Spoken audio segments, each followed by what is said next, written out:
Okay. Okay. I love you. All right. Bye. Oh, bye, Grayson. For you to play with. Ladies and gentlemen, we are here on Wrestling WBLS.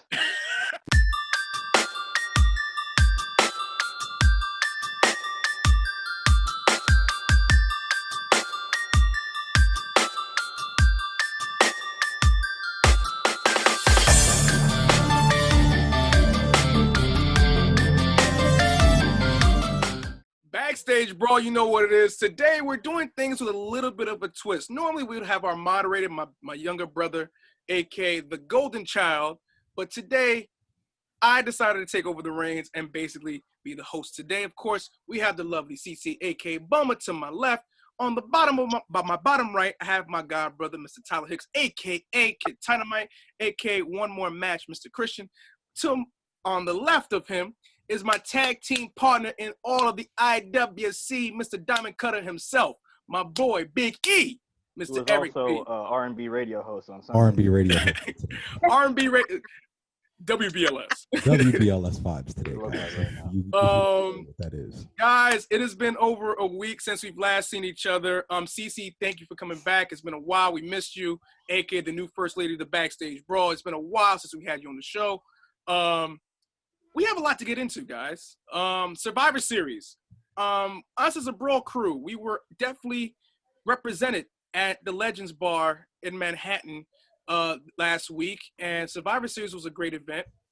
First and foremost, shout out to the Jobber Tears podcast, Sir Wilkins, Mr. Black, Lady Janelle, everybody over there for such a great job and hosting and such a great event as usual. Seeing all these black and brown podcasters sitting around at the table, congregating, breaking bread, and definitely enjoying ourselves.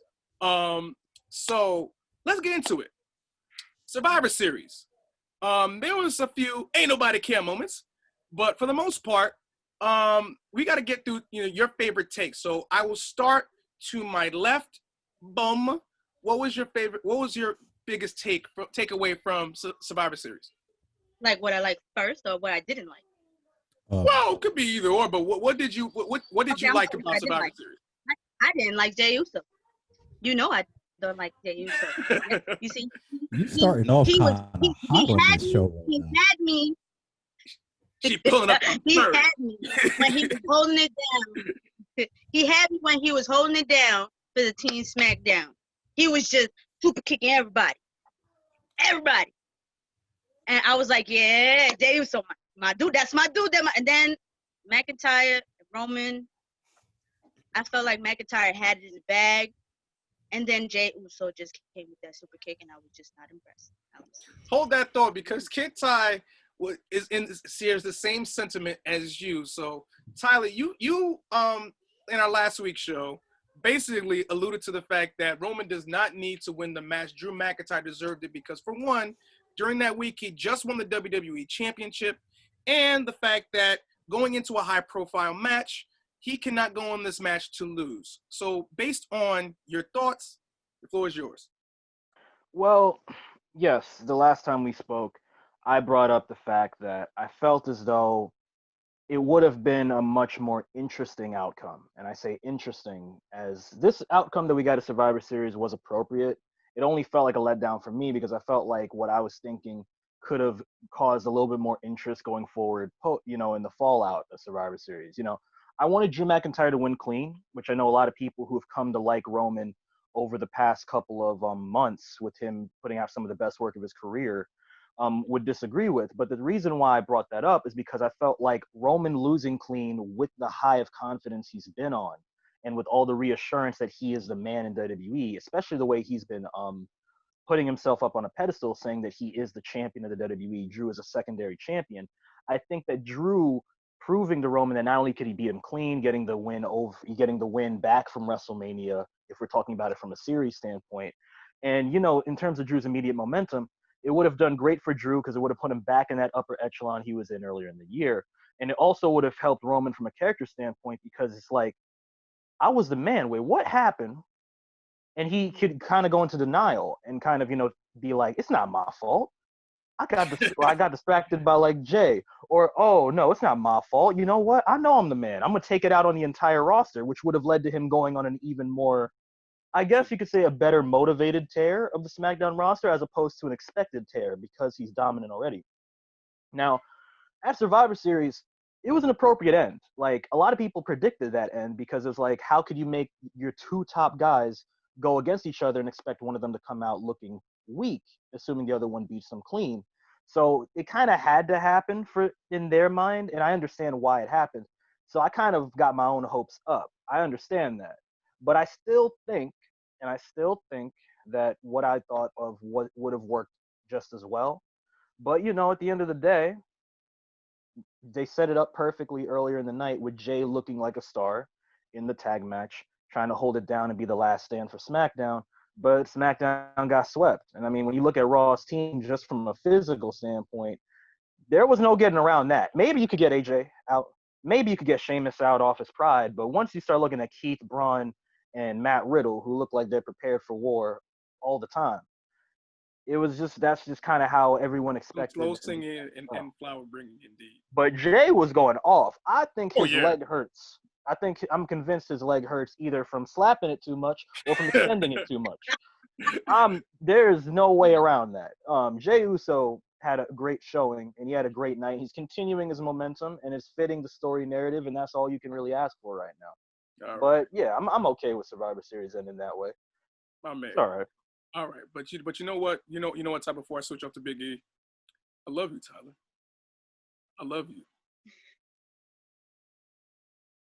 I needed to see Roman win because he sits at the head of the table. Acknowledge him. Definitely acknowledge him. You have to acknowledge the tribal chief. Drew's just a secondary champion. As I transition into my tag team, I can't wait until that Universal title get retired in 3 years. And we gonna remember who's in the lineage for the WWE title? Drew. What belt matters? All I'm saying is that as a true chief, he should accept defeat the right way. Okay. I know. So, I'm glad logic prevailed. Biggie, let me keep this show going. I'm gonna take points from everybody here. Basically, I agree with you guys. Roman taking the loss would have been furthering the storyline, definitely. But how it happened, that was the only way it was going to happen. Everyone predicted there was not going to be a clean finish to this. There was not going to be a definitive finish to this match. It just wasn't happening. But the fact of the matter is that Drew McIntyre came in there and hung in with, right now, the company's top heel. That proves a lot to Drew. I mean, it doesn't hurt Drew at all as a character on Raw. It doesn't hurt him. He's still a credible champion.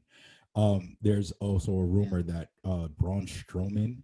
There's two rumors about Braun Strowman. Braun Strowman is supposed to, one, join Retribution, and two, he's supposed to fight McIntyre for the WWE title come TLC. The match itself, I loved it. I don't know why people are I have to edit my words here. I don't know why people are crapping on it. I don't know why anyone. When have we edited? Time out. When have we ever edited our shit? Well, I have to. And then we thought we could get flagged. You're around Grayson. I'm sorry. I'm around. I have a child over here, so I can't let loose like I want to let loose. You know. This is why we let a kid. We let a kid. This is why I'm glad this is not one of our normal episodes where I'm usually crapping on AEW because you don't sound like you're spitting game to Cougars. I'm playing. It's a compliment. God damn it! Don't look at me like this. I'm gonna take one of your sayings. We're gonna get flagged. But the overall match was great. I enjoyed it. This is the best Roman Reigns we've seen in a very long time. I think this is like one of the best Drew McIntyres that we're starting to see. He's starting to be that hungry baby face again. He's not being complacent with the WWE title, which he never really was. But a lot of people felt like his character was getting kind of stale. His character wasn't getting stale. It's just the fact of the matter that Raw doesn't have too many people that are competing for the WWE title. So that's the reason why his character is starting to show. But Drew is basically carrying Raw. Retribution was if you really think about it, Retribution is supposed to be carrying Raw right now. If you really think about it, Retribution is supposed to be carrying Raw. Drew McIntyre is supposed to be carrying Raw, and AJ Styles. And right now, AJ took a back seat. Drew is carrying Raw, and Retribution is nowhere to be found. And they're trying to steadily still build up Keith Lee, which we didn't even mention on the live, Randy. Keith Lee and his new music. Shout out that's true. Him.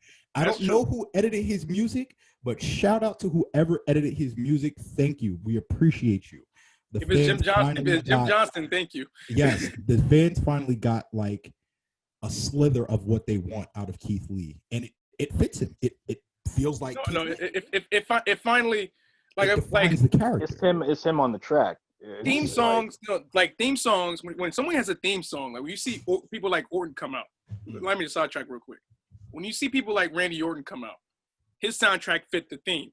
When you see Triple H come out, you know it's him. When Taker comes out, you already know it's him. Sometimes when you're trying to basically make a character larger than life, entrance, when they come out, it matters so much.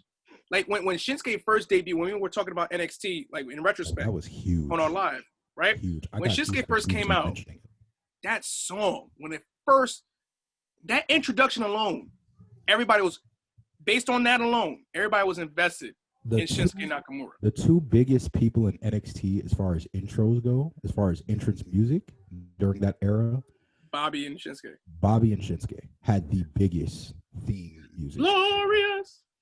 It was so big to the point where when Bobby Roode debuted at, I think it was TakeOver Brooklyn too, when he debuted there, that whole crowd knew his song already. He was over before he even had his first match. Like, that's how big it is. And with Shinsuke, when Shinsuke debuted at NXT Dallas, I mean, that was nuts. I mean, people already went crazy. It was, and you debuted against basically one of the biggest baby faces during that time in NXT against Sami Zayn. And everybody forgot the fact of Sami Zayn at the time. It was that perfect. See, one of these days we're gonna have to do an NXT retrospect episode. We already did a live based on it. Well, we're gonna plan that because when we talked about early NXT, I had to go back and watch those takeovers, and I told you I sat there and I played who no longer works for this company anymore, and I saw a lot of people that don't either work for this company got a character change or they're nowhere to be found. Bo Dallas. So, and it's funny because Bo Dallas was the NXT champion at one point in time. He's arguably, in my opinion, still one of the top NXT champions they've ever had. One of the top NXT champions. And this was when NXT integrated into what we know and love today. It was when FCW and NXT basically merged and married together. And that was like Trips and Dusty took it over, and the rest is history. That was the beauty of that. And then you saw the upstarts come in. You saw the Samoa Joes, the Finn Balors, the Hideo Itamis before the injuries. Still not as so many people. I know it's at that time. Murphy, if a lot of people don't remember, Alexa was a valet before she was actually a single star. So I mean she was, but she turned heel to be the valet. Yeah. Okay. So that's fair. I still remember Sparkle Splash. Yeah, she was a cheerleader. Yo, how about Tinker this one? Bell. How about Blue Pants? Blue Pants, Leva Bates, before she became the librarian in AEW, right, was one of the most over things in the crowd, and she wasn't even. I didn't realize she was a librarian. It never registered in my head. No, that's her. It's like, and it is, yes. Anyway, my point being, we will do that episode. Definitely. I will gladly do that episode because I will gladly take that era of NXT back. So to move on with the Survivor Series thing, my top matches for the night were the only 3 top matches on the card, which was Asuka versus Sasha, which was a wrestling match, which a lot of people didn't like the finish to that. Shout out to the ladies, by the way. Yes, they are killing it lately. What? Killing it.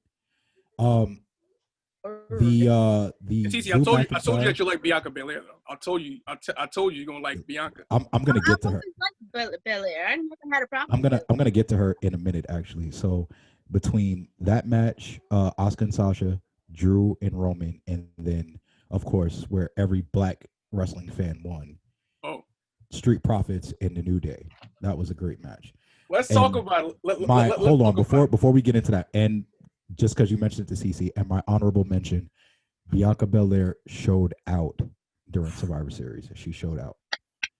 She definitely did. I felt bad that If you didn't didn't leave the ring. realize, if you didn't realize that Bianca Belair was a star, you realized Oh, it no. that night.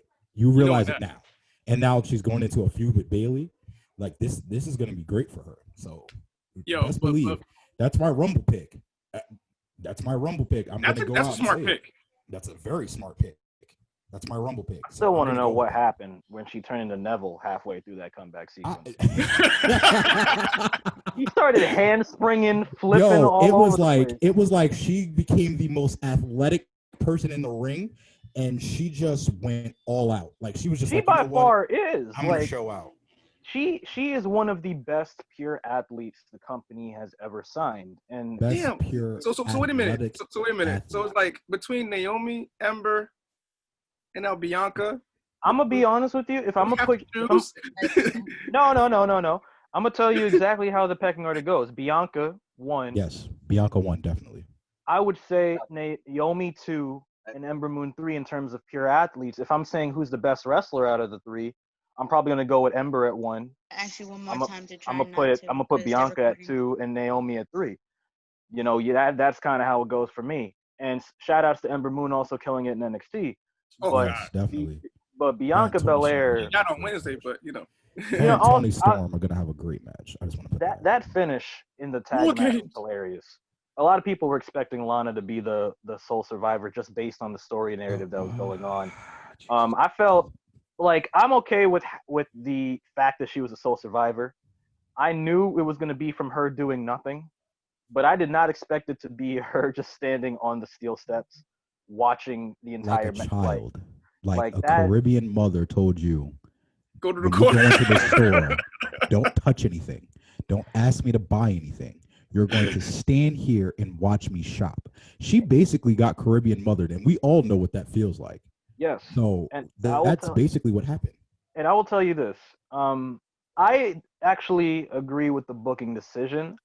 However, I don't think if that was in front of a live crowd, it would have been received well. And the reason why is because I don't think there's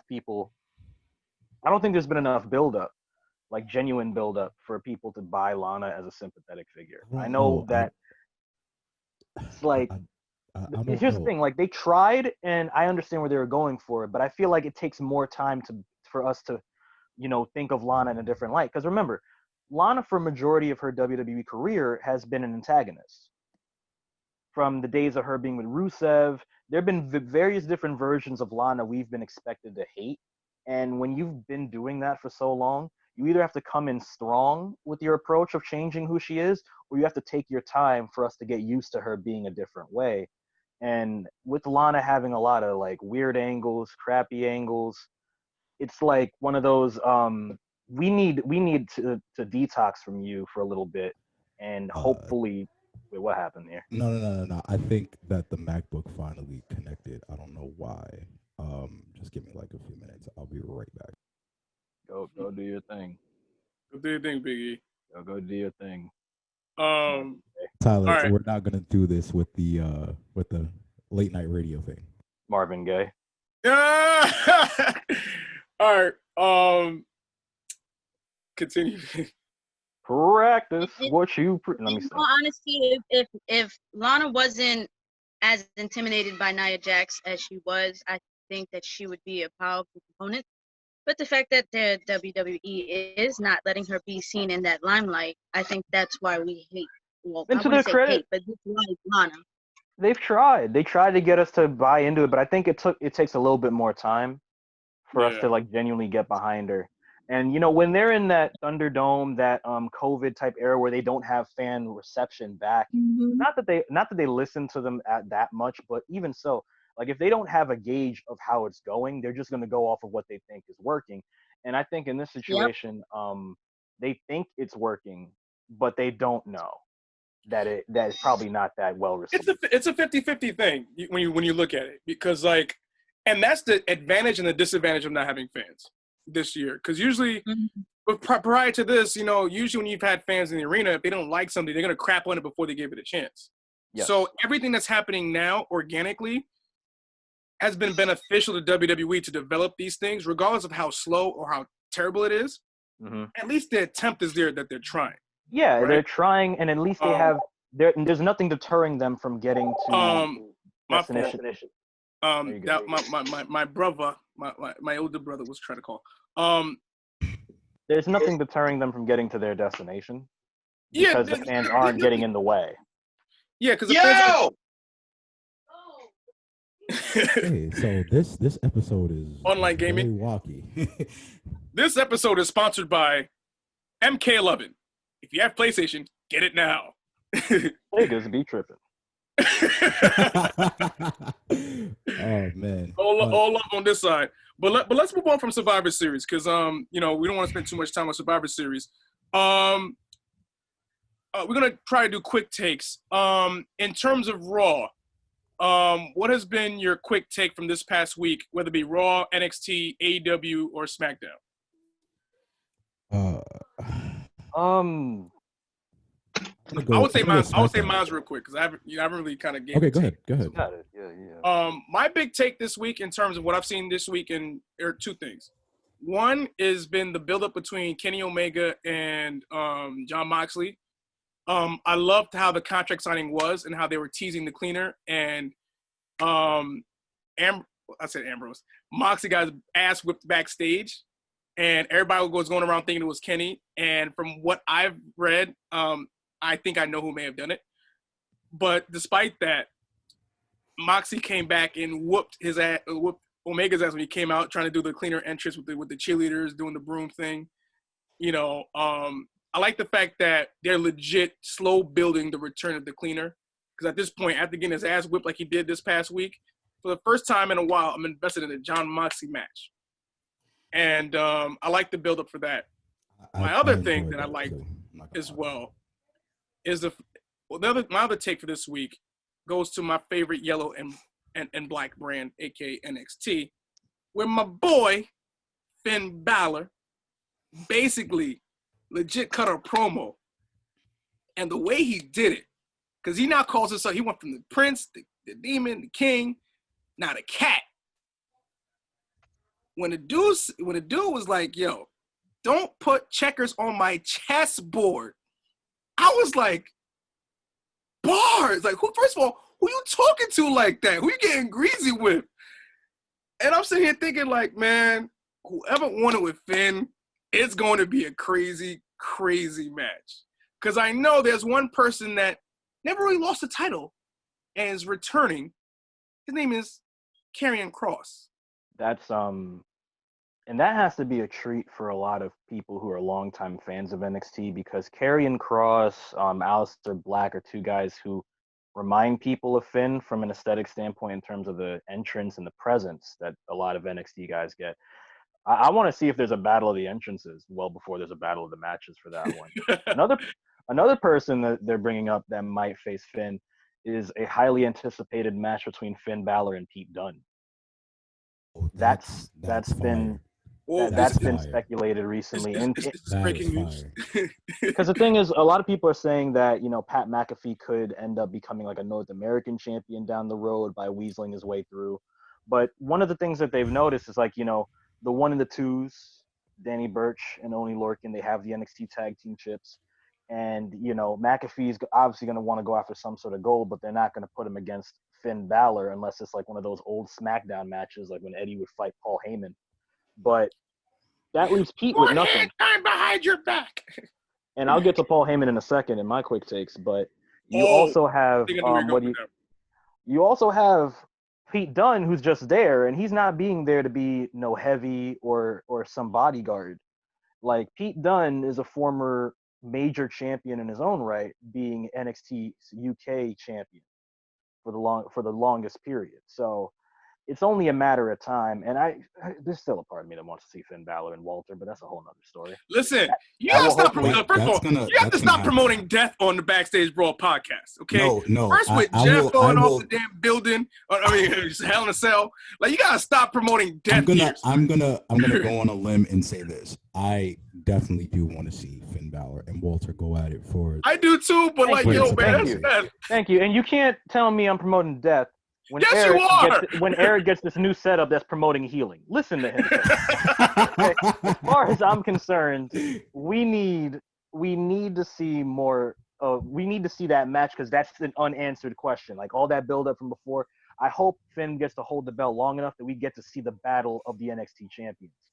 But even before that, just the thought of Finn getting to fight Karrion Kross, the idea that Finn gets to fight Pete Dunne in the immediate future. These are two immediate matchups that I think would be pretty damn awesome to see. I also selfishly want to see Finn Balor versus Roderick Strong, considering, Kyle O'Reilly recently got a chance to shine in the UE. I would like to see another person get to. I would love for it to be Bobby Fish, but I doubt it would be Bobby Fish. But that match would be fire too. It would. But it would be Finn Balor and Roderick Strong, two of the most explosive competitors in the entire company. I pretty much believe that Finn and Roderick would be better than Finn and Kyle O'Reilly, in my opinion. I feel that. No, it has the potential to be. No, I'm gonna put it out there. You don't know why I'm gonna put it out there? Because Roderick Strong in the ring is probably one of the best, like at least in NXT. He's Gohan to the me. Best technicians in the ring. Between him, Timothy Thatcher, they're probably one of the best technicians in the ring. And the feeling that he is the backbreaker messiah, it would play off to that. Finn is such a great seller in the ring. So with Finn selling for him, it will just make the match that much better. And Finn is so explosive. I will go on a limb and I will say, I agree with you that I want to see the match. I think it'll be more exciting than Finn and Kyle, even though I love Finn and Kyle. I still think that's an all-time takeover match. I loved everything about it. Technically, I think Kyle is better on a technical scale, but I will say that Roderick is so damn good. Roderick is like Dean Malenko's son is pissed off. Yes. And instead of suplexes, I adopted backbreakers. Instead of wrist locks, I adopted absolutely what he is. That is absolutely what he is. I do want to see that match, but I did mention Heyman. You did mention your takes. We are starting to see more people into the fold of Roman's Empire, or trying to take down Roman's Empire. We saw Daniel Bryan with Jey Uso last week. This week, if you are a Steen Jericho fan, for the Ring of Honor fans that have been following El Generico, a.k.a. Sami Zayn, your current Intercontinental Champion. And Kevin Jericho is in Mexico feeding the children, all right? Yeah, he's in Mexico. Kevin Owens, and Kevin Owens, the former Kevin Steen. This was a good week for you because they had a standout performance. Sami Zayn and Daniel Bryan had a hell of a match, as you know they will always do. And on top of that, we also got. Hold your thought, Tyler. I asked Big E this question yesterday on the live. Did you think that Intercontinental Championship match that they had, well, non-title match they had on SmackDown, was it better than their title match at Mania? Yes. Okay, yes. Fair point. I think it's because it was. I think it was because it was more action driven than character driven, and you were getting a little bit more of them from their skill standpoint as opposed to their skills standpoint. But I think that it's nice to see, Sami floating around stories. I like the fact that Daniel Bryan has multiple angles going on because he still has unfinished business with Sami, which is great continuity. And he also has a gripe with the Anoa'i dynasty. So he's going to keep going after Roman. But the fact that Kevin Owens has been added into the fold warms my heart because if anyone knows me, everyone knows that I do love Kevin Owens. And I do love the fact that Kevin Owens has been in this company. But the past couple of years, it feels as though Kevin Owens has been in the same position since he first won the Intercontinental Championship. And I bring that up because when he first came onto the main roster, he came in with a house of fire. He beat the face of the company in his first match. And although he did end up losing to Cena a few times afterwards, he still left a good enough impression that people could take him seriously in the world title hunt. and really be a main player for years to come. Now, he became Universal Champion, and I think he had an underrated reign as Universal Champion, but he One was more time, Boo. I'm going to ask you to leave. They're going to start penalizing me and getting on my case because you keep making noise in the background. You could go ahead and like, I don't know if you know, but you could like mute yourself like right, like if you drag the mouse. Yeah, No, you're good. No, you're good. it's cool. I'm just letting you know because I've had to do it myself. I don't know if you've seen me, but I had to start my video just to like tell Grayson like to just And it's all love over here. We're not going. No, it's all love. It's all. I can't spell penalize. The point being, Jay's gonna have a great time editing this out. He's gonna be like, "You motherfuckers." He's gonna have a great time with this episode. What do you call it? Yeah, Kevin Owens. Okay, I think Kevin Owens was a very underrated Universal Champion, but during his period on top, he was very much overshadowed by Jericho's renaissance with the list of Jericho and the Stupid Idiot and it and everything in between. So Kevin Owens has never really gotten a chance to show people what he really can do. He's done it in spurts. We've seen it in the Intercontinental Championship matches with Dean Ambrose. We've seen it in the Hell in a Cell matches with Seth Rollins. But a fire seemed to be lit this week. And one of the biggest talking points from SmackDown actually happened after the broadcast with the Talking Smack interview with Kevin Owens and Paul Heyman, where one of the beauties of professional wrestling is how they can promote a fight. And Kevin Owens and Paul Heyman had not a war of words, but they had a very intense confrontation where Paul Heyman put over how dangerous Kevin Owens was prior to WWE, how dangerous he really is, the fact that Kevin Owens has very tweenerish tendencies where it's like you really can't trust the guy, even as a tag team partner. He respects the fact that Kevin Owens is the way that he is, and he understands how dangerous an individual Kevin Owens would be against Roman Reigns, who had a very standout match a couple years ago at the Royal Rumble, if you guys remember Kevin Owens and Roman Reigns. So if you need an idea of what they can do, there you go. Kevin Owens basically assured Heyman that the deed will be done. And if you haven't seen it, go back and watch it. Dope-ass interview. Leaving Kayla Braxton speechless as well. And it really... We're trying to stay on the air, Randy. Trying to set the tone. Yeah, you knew where I was going with this. It really sets the tone for what could be Roman and Kevin Owens, who is a rumored future opponent for Roman Reigns, as is going forward, because we are in the build to WrestleMania. I think Kevin Owens is one of the realest dudes on the planet. He kind of gives me a vibe of like, he looks like Harley Race's son sometimes, but he gives me vibes of like the characters that pro wrestling kind of thrived off of when you think about the different type of fight styles you'd see in pro wrestling. You're so used to it in combat sports now, people coming in with Muay Thai backgrounds and, you know, having great amateur backgrounds or great catch wrestling backgrounds or BJJ backgrounds. But pro wrestling also thrived off the fact that they allowed people like street fighters in. They add like old school brawlers that you'd see in a bar in. And Kevin Owens reminds me of those hardcore mentality type wrestlers like a Cactus Jack. Prize fighter, baby. The prize fighter's back.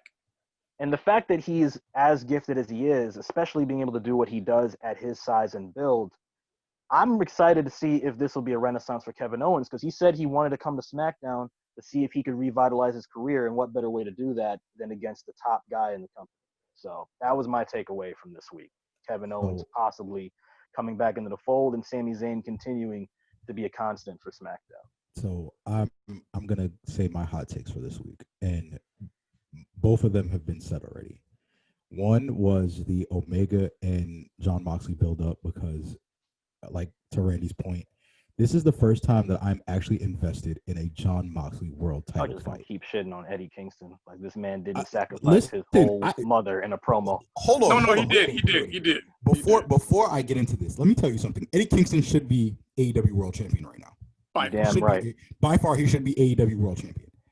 Why? Because there's been more than just him that should have took the title off of Moxley. Yeah, way more. But we can get into that a different day. As far as the hot takes for this week, one was the AEW contract signing, which I love. I don't normally like contract signings, but this one was needed. The second one is Kevin Owens. Kevin Owens, I I'm kind of upset I don't have my shirt on today, but Kevin Owens, his character finally came out. Like, this is the Kevin Owens of NXT that I missed.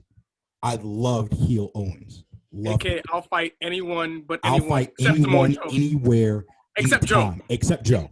Except Except Joe. Who needs to get his ass on SmackDown, guys? Listen, we can get into Joe another day too, because I got a Yeah. few choice words for him as well.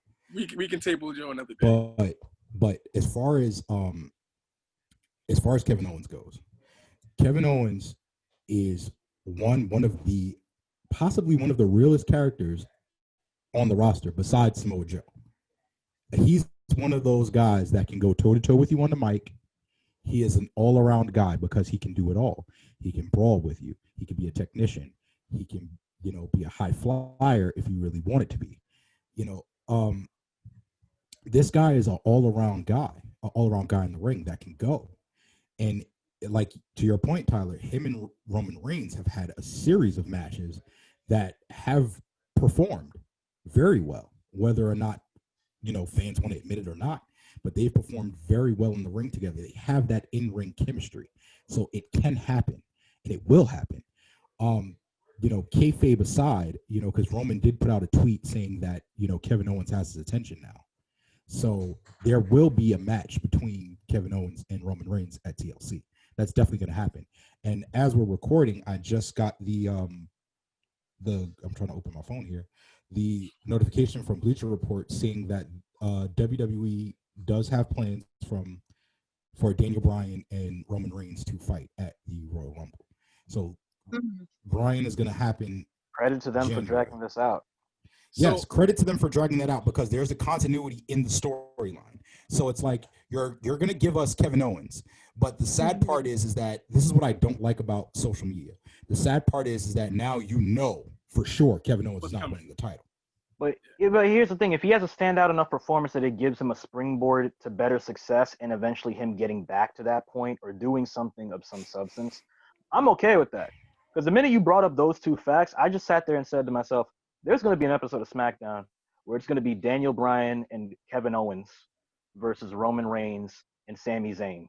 That's definitely Intercontinental and the Universal Champion teaming up together. This team sounds like it's out of order. These setups. It looks wrong. It looks absolutely wrong, and I love it because Kevin Owens and Sami Zayn have a long history. Kevin Owens and Daniel Bryan have a history because remember, Bryan's return match was against Owens and Zayn. Correct. There's an immediate history between all four men. Daniel Bryan has unfinished business with Roman. Bryan has unfinished business with Sami. Right. And fuck it. Let's go. Let's go. I feel like are we delving into the fantasy booking? We might as well get into it. I'm gonna say this. Crystal ball of fantasy booking. Bro, I'm gonna say this. I need a crystal ball, like the honorable I need Eric's mention. setup. The honorable mention that I'm gonna bring up here. Again, my MVP this week is Jey Uso. Jey Uso had a very strong showing at Survivor Series. Storyline aside, his confidence is growing in the ring. I don't know if anybody's really paying attention to that, but he is definitely getting more confident in the ring. He's getting confident in his ability. And I'm gonna put this out there because I put this on the live with me and Randy. I want to see more of his move set. Like, I want to see more moves. Yeah, I don't mind the Samoan drops. I don't mind the 5,000 thigh slaps.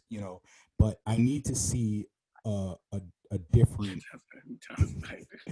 I need to see a different move. Like, this weekend, I shouts out to Angelo Dawkins because Angelo Dawkins pulled out a new move during his hot tag in the match with New Day, and that move is sick. That move could be a finisher for sure. Like, that move guarantees you the 1, 2, 3. So I want to see something more along the lines of that.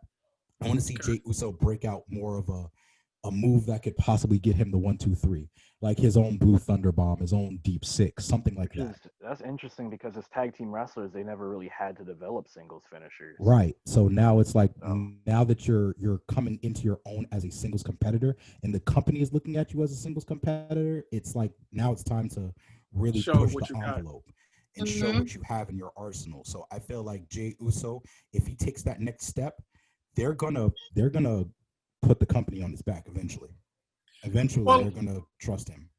all right, as we move on, since we moved on to this part of fantasy booking, we have not heard a female presence in quite some time. So, Cici, from your perspective, in terms of what you see from the females or males as well, from what you've seen so far, in terms of the storylines and matchups that might happen, what do you see coming forward in terms of in the upcoming months, like who's facing who and who's gonna be going after what? In all honesty, I really hope, I hope, it's a big hope, Baylor and Banks. I'm not gonna lie, I would really love to see that. You're gonna see that in March. Are we booking that for Mania, boys? Guys, are we booking this for Mania? I'm gonna book that for Mania. I'm not going to take the shine away from you, but I'm also going to put one further. I'm assuming that your pick is like my pick for the Royal Rumble. She's going to win the Rumble, the Women's Rumble. There it is. So we have Bianca Belair winning the Women's Rumble. I think nobody's going to argue that because there is no other woman on the roster right now who could potentially win. Who's credible enough? I mean, you could, if you do it that way. I'm gonna book the Royal Rumble, at least the Women's Rumble. It's going to come down to her, Charlotte maybe, and maybe Natalya. It depends. But Natalya's probably going to be the last person because Natalya's on this the boat, the best of all time thing. So what better way to humble herself than to lose to a rookie? You know, realizing that she could headline WrestleMania and win the Royal Rumble and then get eliminated by a rookie. That's actually a really good idea. God damn it! Good that's really good book. I would have never thought of that because here's the thing: whether you beat Tyler to something, that's a first. I did. That is a first. You gotta think of it this way. Here. I think that Charlotte's going to be in the final two with Belair. Belair because I feel like similar to how they used Roman to get Shinsuke's win over in the final two years ago. They're going to use Charlotte to kind of scare people and thinking, oh, Charlotte's going to win again. And then Belair wins. Everyone goes, hallelujah. But you bringing up Natalya as one of the in-between feuds from Belair going into the Sasha thing works out really well because one, there's no better worker than Natalya. She's one of the most consistent workers in the company, regardless of gender. And she's one of the best women's competitors of all time, absolutely, regardless of how the company's written her. And there's no one who can make her look. She has the most wins because of her tenure, and no one can make her look better than Bianca Belair. And also, from a technical standpoint, Bianca hasn't really fought somebody as technical as Natalya, which will groom her in a better position going up against Sasha, who considers herself to be a master technician. So that's only going to help. That's only going to help her on the road. So I got to give you credit for that, Eric. That would be a great in-between feud. I ain't gonna hold you. If Bianca Belair wins, first of all, we're gonna have a melanin main event. Realize something. Yeah. We're gonna have. This is probably the first time the company is really going to have, to Randy's point, melanin champions. If not champions, people who are going to be showcased that look just like us.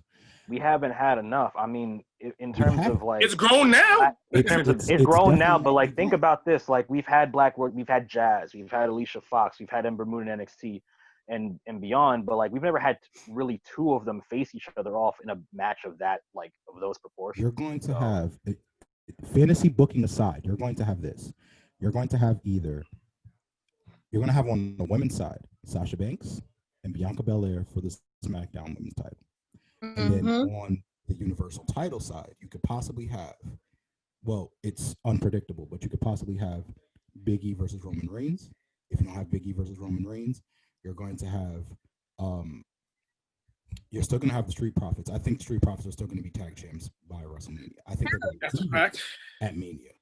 I don't think that they're going to lose it before Mania. I don't see Dolph and Robert Roode getting the titles, but they're going to have Street Profits in the main. They're going to be showcased. You could possibly see the Usos fighting for the title against them, because I don't see anyone taking it off of them but the Usos. So you could see the Usos versus Street Profits at WrestleMania. That's a WrestleMania worthy match. You could see that happen. So there's potential to see that there are melanated main events, and more so or less. You could even possibly see the Hurt Business make their way back into the Raw tag titles for, Mania. If that comes to Talk about it. It can happen. So you have three. Well, we don't consider tag titles main events, but you have three, possibly four matches that can happen, and all of them look like us. That's so inspiring. That's very inspiring to have, especially in this sport where we're looked down upon because we're not supposed to like wrestling. You know what I'm saying? So the fact of the matter that we have people that look like us that are going to be in these matches, it's great. It's a beautiful thing. So, take your time to appreciate it. But I digress from that. I'm gonna fantasy book Royal Rumble and Mania. So for the men's Royal Rumble, because I already said women's Royal Rumble, hands down is going to be Bianca Belair. For the men's Royal Rumble, I have one definite winner, and then I have one that might just slip in. So my definite winner is Big E. Definite, hands down. I feel like that's going to be the definite winner. And how you book Big E to win this, Big E wins this. And not only doesn't win it, but I know they've been talking about him becoming a more serious character, and him going up against Roman is going to bring that seriousness out, because it's going to be like, okay, I can't be the pancake throwing, fun loving Biggie. I got to come with my shit. I got to come with everything, because if I don't, I'm going to lose. So that can definitely happen. Expect Xavier Woods and Kofi Kingston to also get involved, whether or not they're on Raw. It makes sense for them to be in that storyline, because Big E cannot fight Roman and the Usos at the same time, because Jimmy Uso will be back, and I expect him to make a heel turn as well when he comes back. So he can't do 3-on-1 by himself. So expect Xavier Woods and Kofi Kingston to be jumping between SmackDown and Raw. Yes, that it makes sense. It's continuity in the story. And remember, New Day has well, I'm not gonna say problems, but they have history with the Usos. You know what I'm saying? So yeah, I'm proud of you, man. Listen, WWE, cut me a check. Cut me a check, Vince. All this nigga had to do was move to the basement. I'm sitting here like, so you got that, and then I'm proud of you, man. Hey, listen, man, this is gonna be a segment right here. I've had time to think about this. Holy shit! My sleeper, I'm still gonna go with Samoa Joe as my sleeper. I'm still gonna go Samoa Joe for my sleeper. I'd even go with an NXT guy for my sleeper, to be honest with you.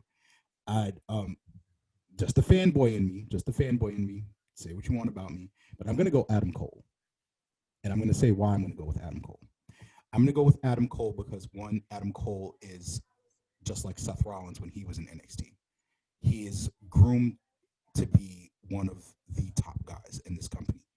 So you have Adam Cole, NXT startup, come in, get the rub from the main roster, and you have him go after Drew. Remember, him and Drew never fought for the NXT title. Drew got hurt. So Cole gets his fair one-on-one with Drew for the WWE title at WrestleMania. You can't write a better story than that. That makes sense. Oh, you really thought about this? I've had time. Yeah, he took I've had time to think about it sounds like a prop. I was like, God damn it. It just makes sense. We've never when the Undisputed Era debuted at Brooklyn Takeover 3. Adam Cole basically, it was hot crowd, but they basically debuted, and Adam made it perfectly clear he was coming for the NXT title. But now they had to take that route because, one, McIntyre got hurt, and he had to relinquish the title. So Adam Cole, now they had to reintroduce Adam Cole as the Undisputed Era, even though they were going to do it anyway. But they were going to do it more along the lines of, okay, we're going to come for the title. We're the stable in this brand, and we're going to come for the title. Probably the but they best didn't do that. faction. Probably So, the best faction in a while. hands down, the best faction in NXT, hands down. And this is coming from where they had the Wyatt family and the Shield. I think Undisputed Era is possibly one of the best. But anyway, That's high praise. You have Adam Cole finally come in, and he's going to be a heel. You can't make this a face versus face thing. You can't make Drew the heel going after the year that he's had coming in here. So what better way than he can't exercise his NXT demons because he never faced Adam Cole. He's never seen somebody like Adam Cole. Again, Adam Cole is another all-around guy who can go in the ring. I think the one thing that he really can't do that well is high flying. But as far as technician goes, as far as brawler goes, Adam Cole can hang with the best of them. Now, you take that element, you take Drew's element. They're basically mirrored each other in their styles in the ring. Drew's a little more intense. Adam Cole's a little more methodical. So you take both of those, and that makes for a great match. That makes for something to happen. Like I said, this was supposed to happen at NXT, and it didn't happen. So this is going to happen now on the main stage, on the biggest stage, since Brock can't come back for WrestleMania. It makes sense. Yo, round of applause, baby. Round of applause. Yo, you basically just smoked this shit. Ooh, gotta put the fire out. It makes sense because we don't know when Brock Lesnar's coming back, and you're right. Nobody wants to see Brock versus Drew too. If anything, if anything that I've learned from Drew's WWE run, it's this: it's that he is willing to face anyone and everyone. You faced everyone on the main roster already, as far as your respected brand and as far as SmackDown goes. We can X out the fact of AJ Styles because AJ Styles is staying away from the WWE title right now, which is fine. You can X out the fact of the matter that Keith Lee is not ready for a WWE title run just yet. Braun Strowman is going to be a filler. Ain't nobody care. Yeah, nobody cares about that. Ain't nobody care. Royal Rumble, I don't really see him facing anybody else but Braun again at the Royal Rumble. Maybe Mustafa Ali might get in there if the whole retribution thing is true with Braun joining. See, I might care. I'll care about that match, but care. I don't see it. But I don't see it happening. But that Adam Cole thing should happen. If they don't go the Big E route, because honestly, they can write Big E into the Universal story picture regardless. I don't think he really needs the Royal Rumble. I think the Royal Rumble just fuels his character. He doesn't necessarily need it. Exactly. Bring up a lot of good points for the road to WrestleMania. I think if they continue with the two chamber format this year, we're going to see 2 Raw chambers too. And remember, Kofi, the reason why Kofi got his WWE title run is because of the Elimination Chamber. This is going to be a scary chamber. That's how he got it. It's going to be very scary. No, because if Raw gets the chamber this year, I'm saying, like, if your Adam Cole thing happens, then I don't know who gets the chamber for the men because it's going to be an NXT person. But let's say the Cole thing didn't happen and it's Raw. Can you picture Keith Lee and Braun Strowman, what they could do with a chamber? Vince is gonna have a good time booking a lot of spots. Vince is gonna have to give them insurance. He's gonna have to give them insurance. But creative's gonna have a good time booking high spots where glass breaks. There's gonna be a lot of high spots of powerlifting. There's gonna be a lot of that because it's gonna want to see it. People are gonna want to see it. And then not only that, I don't know if when they move they're gonna have fans to 25% capacity. Oh yeah, they're going to Tampa to do if that. they do have fans, it brings that much more of an element into it. But if the Adam Cole thing happens, I see it similarly to how they did Shayna Baszler. He's not going to dominate, but you're going to know that, okay, this is the real deal. Like this. Nah, Shayna dominated, bro. Yeah, Shayna dominated by far. Yeah, Shayna went to that shit. And she's like, oh, fuck it, I'm killing everybody. Adam Cole is not going to dominate, but I feel like you're going to know, like, okay, this guy is the real deal, and he is a legitimate threat to Drew McIntyre's WWE Championship. So I would like to see the Adam Cole thing happen if they go that route, but I think creative is not that creative with that. I would like to see the big. I mean, I wouldn't be surprised if the Big E thing happens, and if the Samoa Joe thing happens, then he needs to go to SmackDown to Tyler's booking, and how he booked that, and I think that would work out better for him as well. Go ahead, Ty. What? No, I didn't want to talk. I was saying hi. What the hell? All right. I thought you were putting for a hot tag. Closing thoughts based on today's episode, because we did a lot of fantasy booking today. Cici brought an excellent point, which basically kicked off our fantasy booking. So that's a very good idea, Cici, in terms of Bianca Belair and Sasha Banks. I think it could be a great match if built right for WrestleMania. Big E basically just took the wheel and gave us something that no one has ever really basically can come up with. And I think that's a great avenue to go on based on fantasy booking. I love it. I love the idea of the fact that Adam Cole can possibly be an opponent for Drew at Mania, because we were just spitballing ideas. And let's be frank, ain't nobody care for another Brock and Drew match. No. So ain't nobody care. We don't want it. We don't need it. You know, I do want to know something for the fantasy. Mm-hmm. If not Belair and Banks, Belair and Charlotte. Okay. So only trying to appease Big E now. No. I'm just about to close the show, and then you come with a caveat like this. Here's the thing. Wait, I want to hear what Tyler's gonna say first, and then because look, we gotta go. But here's the thing. Look, here's what I'm gonna tell you. Cici's not wrong, because we're under the impression that Belair is going to pick SmackDown, right? Okay. What if Belair goes to Raw? I mean, Charlotte is due to come back soon. And the champion right now is Asuka, who Raw's women's division has been dry in terms of booking and making credible contenders for Asuka for a minute, to the point where they had to bring Bayley and Sasha over. And that's been some of the most eventful stuff Asuka's been able to do. You have someone like Charlotte, who has built-in history with Asuka, to my chagrin, and is going to possibly take the belt off of Asuka, chagrin times 2. And you're just sitting here and you're like, okay, remember, Charlotte robbed Bianca Belair the opportunity to be at Mania this past year. Remember that. Belair was supposed to be in the mix going in against Rhea Ripley. And what happened? Charlotte came in and basically ruined things and ended up taking the main event. Belair has a legitimate built-in story gripe to Cici is a genius. No, she's not. I was gonna say she wasn't wrong for that. Because Belair could literally be like, "Yeah, you came onto my show and took my opportunity at WrestleMania. I'm gonna take yours.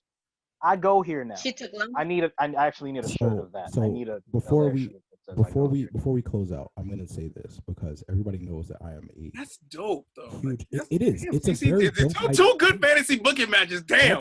That's a very good fantasy book. I'm not even gonna sit here and say that it's not.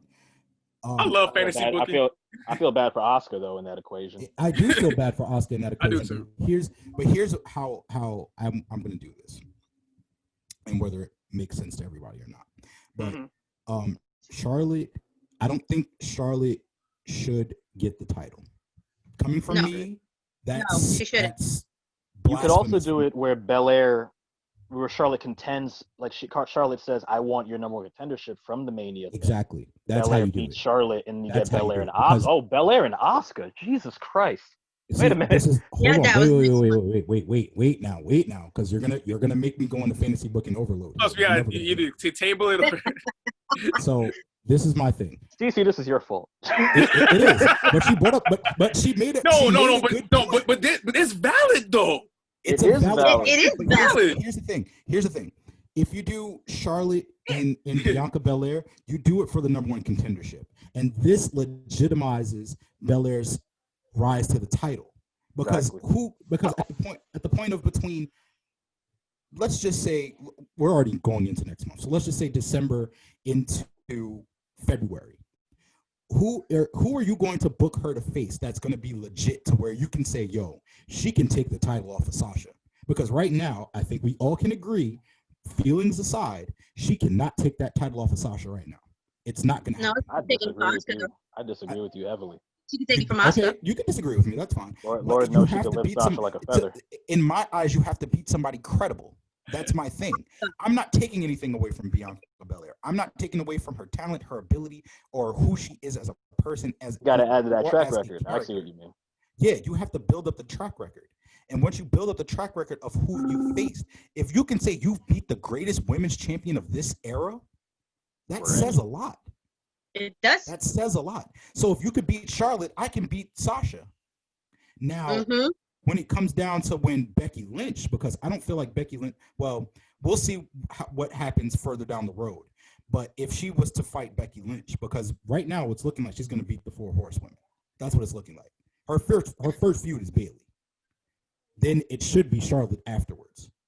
And then it should be Sasha. And then Bayley's the last. Becky Lynch is the last person. But you said the name I wanted to say. This is my thing.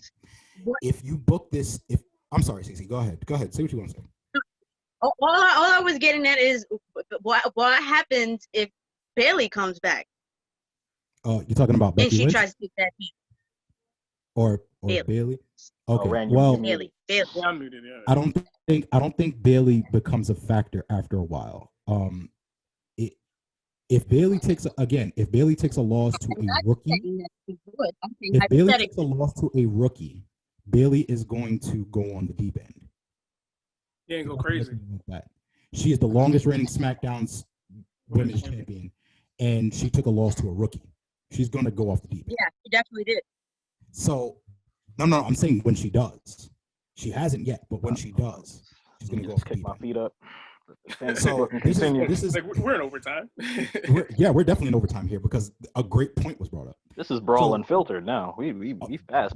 We've gone into Brawl Unfiltered now. Yeah, this is Brawl Unfiltered. So this is how you fantasy book the Charlotte situation. Charlotte gives the rub to Bianca Belair. Point blank period. Now we brought up another name. We brought up Rhea Ripley. Rhea Ripley can also be someone who could win the Royal Rumble. She's also due to join the main roster soon. And she's joining the main roster very soon. So you have to look at it as that because she also has a legitimate gripe with Charlotte. But this is how you book the Charlotte situation. Rhea Ripley and Charlotte, no title, one-on-one. That's it. Period. Because it got deeper than the title. Charlotte took more from Rhea Ripley. Charlotte basically took Rhea Ripley's career, if you really want to be technical about it. Let's think about it. Yeah. When she took that title off of her at WrestleMania 36, when she took that NXT Women's Championship off of her, Rhea Ripley was an afterthought. There was nothing about Rhea Ripley that interests anyone anymore.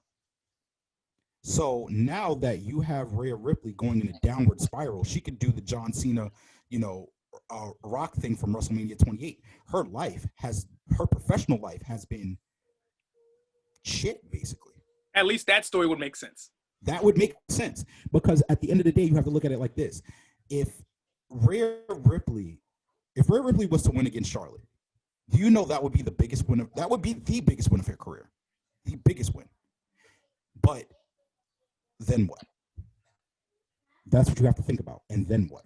If Belair wins the Rumble and goes to Raw, does what CC is expecting, beats Charlotte in number one contenders, and then right after Rhea beats Charlotte, you have 3 different avenues. Now you have Belair and Ripley, which is where it all started. Right. All trying to get to Asuka, which makes Asuka look like a god. She's boss level, basically. And then you have Charlotte going on a downward spiral herself, a la John Cena, basically saying, yo, I've been gone for a couple months. I'm the baddest, but I'm not anymore because I'm losing to some of the freshest talent that's here. And that makes the road to WrestleMania interesting because if Belair were to go to Raw, going up against Rhea Ripley in the build up to going up against Asuka, we could end up with another triple threat situation on our hands, or we could end up with a very intense singles match that leads to another very intense singles match. You keep, in my opinion, you keep Bianca Belair away from Raw.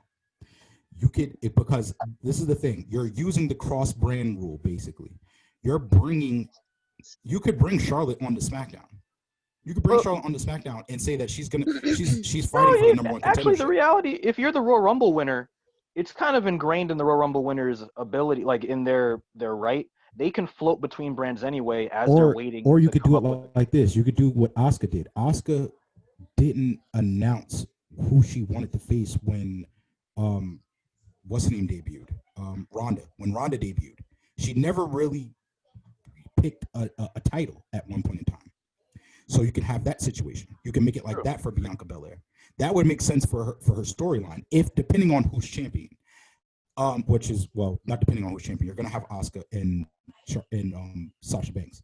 The next thing is this: you're going to basically book Charlotte to give the rub to Bianca Belair. Okay, we get that.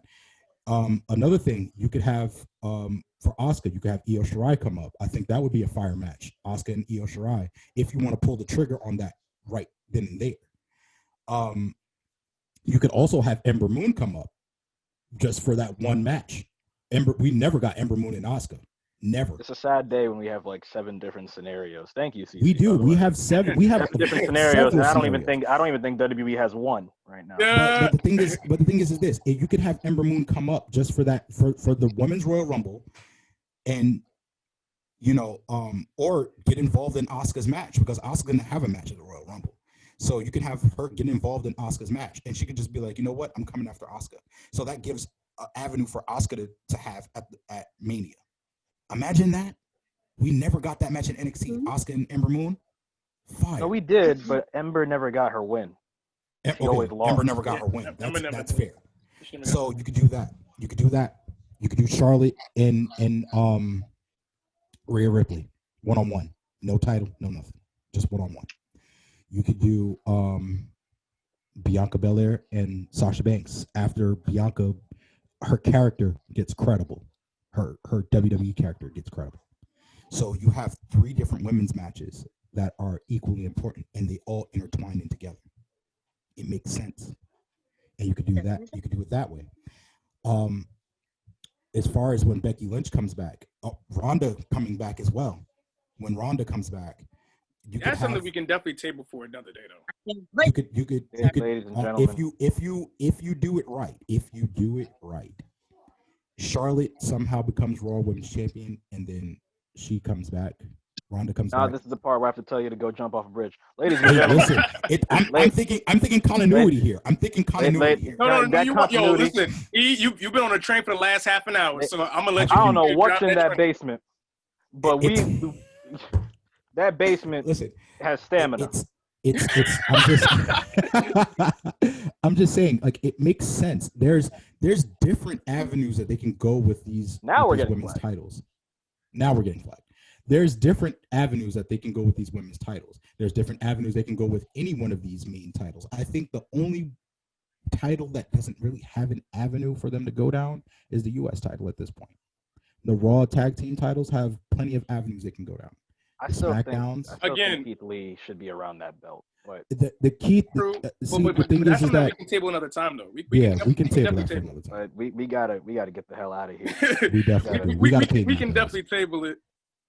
It has been a fantastic show, especially with everything that's going on. Fantasy booking, Big E, incredible job in terms of fantasy booking. CC bringing in some great nuggets, which is basically put us in overtime.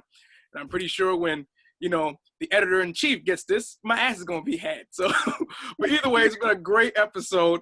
Thank you, Cici, for coming back. We definitely missed you. It's an honor to have you back.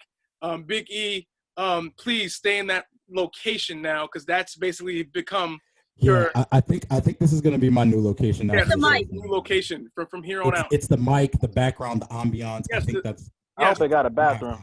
The lighting is actually pretty better in this. Your whole wall look like soap, and I'm jealous. This concludes the week with the Backstage Brawl podcast. I am the People's Champion, aka Randy Lewis, Tyler Hicks, aka Kid Town the Bottom, CC, aka Lady Boma, Diamond Cutter, my tag team partner Big E. We will see you on the flip side. You can catch us on IG Live next Saturday at 12:30. Please follow us at Backstage Brawl on IG. And of course, before we leave, we have an announcement before we do have an announcement. So I'm going to mark it down on your calendars for whoever watches this, but December 12th, I don't know the time just yet, but December 12th, we will be doing a crossover podcast episode with the Dirty Heels. So shouts out to Kofi Wheatston, shouts out to Good Brother Both. Yes, sir. We will be in Harlem for I don't know how long. I'm calling this episode the Backstage Heels. That's Ooh. It's a good name. so Giving the people what they want. Let's My go. wait. giving the people Hey. what they want. I just muted myself by accident. But definitely. So December 12th, please be on the lookout for that. We also have the sports hit list. We're supposed to be doing a 5-on-5 debate with the sport hit list on who had the better era, the attitude era or the ruthless aggression era. So please, in the comments below, please give us your take on that. Who Yes. had the better era and why? And Yes, you know, we will be maybe taking the ruthless maybe we'll aggression use side. your comments. Maybe we'll use your comments in our argument. So we have that planned, and we also are planning to do the season finale very soon. And when we do the season finale, guys, we are going to take a little break from recording for a little while just to enjoy our holiday. But we will be doing the IG lives during the holidays, and we will be back in the new year. So we Yes, will sir. So we will be seeing you next Saturday on IG Live. definitely- And of course, with another episode. Once again, thank you guys for tuning in. We will see you on the flip side. Now, peace. definitely-